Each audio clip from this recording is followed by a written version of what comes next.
ਰੱਖ ਲੈ ਪੱਲੇ ਵਿੱਚ ਮੁਖੜਾ ਲੁਕਾ ਕੇ ਰੱਖ ਲੈ ਐਵੇਂ ਕਰੀ ਨਾ ਕਿਸੇ ਦੇ ਨਾਲ ਪਿਆਰ ਮੁੰਡਿਆਂ ਤੋਂ ਬਚ ਕੇ ਰਹੀ ਨੀ ਤੂੰ ਹੁਣੇ ਹੁਣੇ ਹੋਈ ਮੁਟਿਆਰ Okay, in this second video we'll pick up with Treasury auctions and look at a few important terms and then get to an example finally by looking at an Excel spreadsheet and talking through the process. So first let's start with a couple of terms.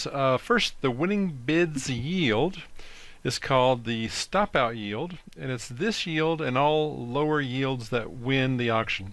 So the people that submitted this bid, this yield, or if you submitted a lower bid, then you would get the auction, you would get the securities that you bid for. Bidders who wanted securities at the stop out yield may not get 100% of what they wanted. So for instance, and again this is best shown with example, if you wanted 100 million of securities but there's only 50 million left to be given to that particular bid level, you may not get all of the securities you wanted to. The bid to cover ratio is an example of how much appetite there was for the auction or the security. A bigger number is going to mean there was a bigger appetite, there were more bids than there was securities offered. So from a Treasury standpoint, it's a good thing to have a big number, and it also gives some kind of insight into the sentiment of the market. If there's a very large number of people bidding, so if the bid to cover ratio is really high, that gives a certain indication of what's going on in the market, maybe a flight to safety. If there's a very low bid to cover ratio, that could communicate other things, that perhaps people are not willing to accept the bids, or not looking to have these very safe securities with low yields. They're looking to do other things, or it could be an indication as well that the appetite for U.S. Treasuries is declining. Perhaps foreign buyers are going away, and that could have a whole set of implications for the U.S. economy and Treasuries and that sort of thing. Anyway, let's go ahead and look at Excel and talk through how a bid process would work and what the results would be with this stylized bidding. So let me show you what I've got here, and we'll just talk through it and how this works. So let's assume that the Treasury is offering $10 billion worth of securities, and these particular securities, I don't think it says right here what they are. Doesn't really matter. It could be 13-week securities, or it could be 30-year bonds. They're going to offer different kinds of securities at different auctions. Any particular auction is only going to be for one kind of security, and so we'll just leave that alone for now. We're kind of agnostic as to which one this is. We're going to have bidders, both non-competitive bidders and competitive bidders. In this case, I'm assuming that we have non-competitive bidders $100 million worth. Again, these were frequently going to be individual investors, retail investors, so they're submitting their offers, and we've aggregated all those together, and it's $100 million worth.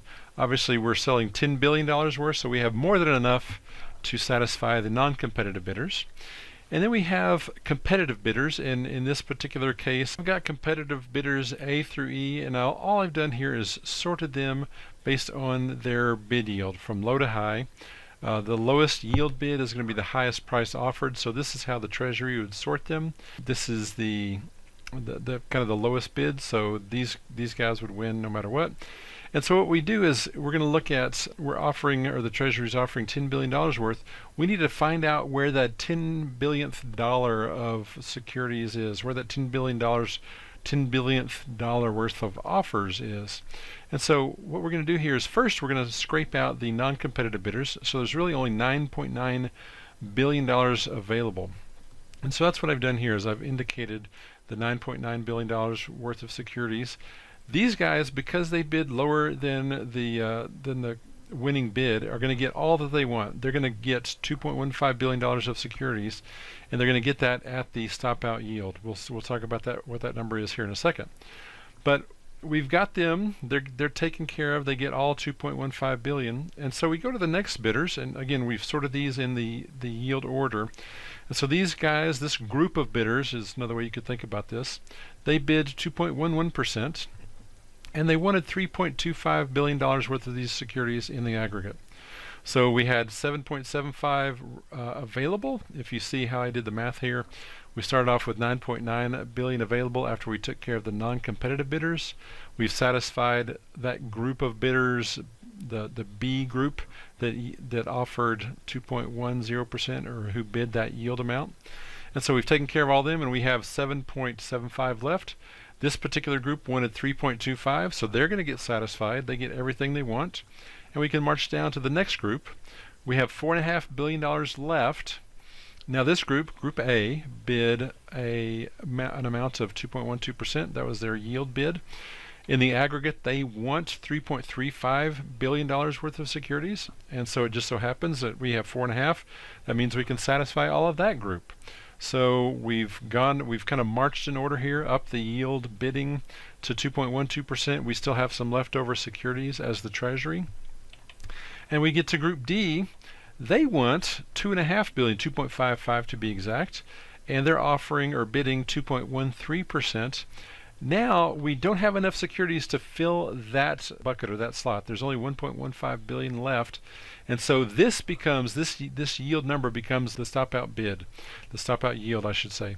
So 2.13% is that number that basically satisfies or takes care of all of the demand. It takes care of all of the amount or all of the supply of these securities. So we go and march down the order until we've satisfied all of the amount that's been offered. So in this case, with 1.15 billion being allocated to this group, we're going to have all 10 billion sold, and so the Treasury stops there in this auction process. So 2.13 becomes the stop out yield, and the important thing is all the previous bidders, they're not getting the yield that they bid, they're getting this stop out yield. So everyone who wins gets 2.13%. Now this last thing I want to mention, and this is the pro rata thing from a couple of slides ago.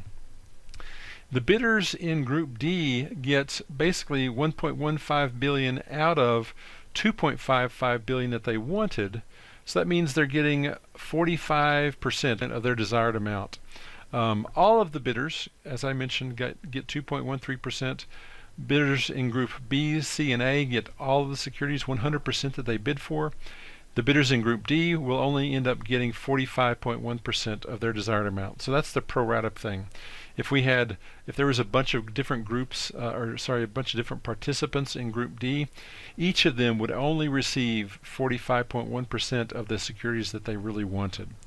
And then Group E, at the end here, they get nothing. They're not going to get any securities. They bid 2.14%. The stop out yield was lower than that, so none of the bidders in Group E get anything. One last thing to point out here.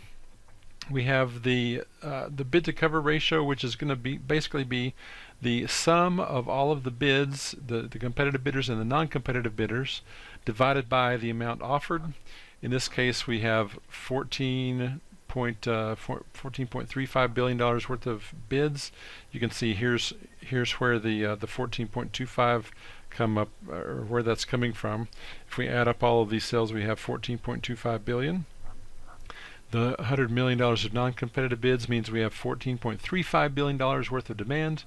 We've got 10 billion worth of supply, so that bid to cover ratio is 1.435. Again, the higher that number is, the bigger the appetite for the Treasuries. The lower that number is, the lower the appetite, and perhaps a cause for concern for the Treasury. So that's a basic overview of the process. I'm going to go ahead and stop here, and we'll pick up in the next video and look at a particular Treasury release, a release of the bid results or the auction results, and we'll talk about what they're communicating in their press release. So I'll see you in video 3.